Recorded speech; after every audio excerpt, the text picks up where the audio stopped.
ఈరోజు ఆయన ముందు మీ అందరూ తెలిసి ఉంటుంది, మాకందరికి బాగా ఇష్టమైన మంత్రి మా అవ్వ రోజా గారు అనేదో ప్యాలెస్ ఓపెన్ చేస్తూ ఉంది. మేము అడుగుతున్నాం ఈరోజు, ఆ ప్యాలెస్ ఎవరి కోసం కట్టారు? మీ కార్యకలాపాల కోసమా? జగన్మోహన్ రెడ్డి కార్యకలాపాల కోసమా? లేకపోతే నిజంగానే టూరిజంకి ఇస్తామన్నప్పుడు ఫస్ట్ బుకింగ్ నాదే ఉండాలి.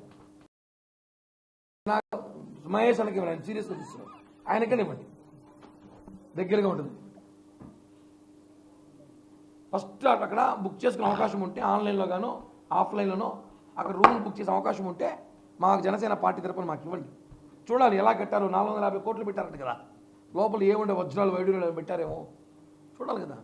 జగన్మోహన్ రెడ్డి రేపు అక్కడ షిఫ్ట్ అవ్వడానికి ఇప్పుడు వెళితే జనం తరుముకుంటారని చెప్పి దాని ఓపెనింగ్ కూడా పోయి భయపడి, ఓపెనింగ్ పోవడానికి కూడా భయపడి ఈరోజైనా కొత్తగా దెబ్బలు తినారులే అని చెప్పి మా అవ్వని ఇంకొన్ని పంపిస్తున్నారు, కొత్తగా కొట్టినారులే అనేసి.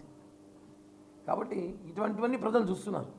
రాజధాని దిక్కులేదు, ఇష్టం వచ్చినట్టు మాట్లాడుతున్నారు. మేము చెప్తున్నాం కదా, ఖచ్చితంగా రేపు రాబోయే రోజుల్లో 130 నుంచి 140 స్థానాల్లో జనసేన టీడీపీ కూటమి గెలవబోతోంది. జగన్మోహన్ రెడ్డి ఓడిపోవడం తథ్యం. ఈ విషయాన్ని గుర్తుపెట్టుకోవాలి.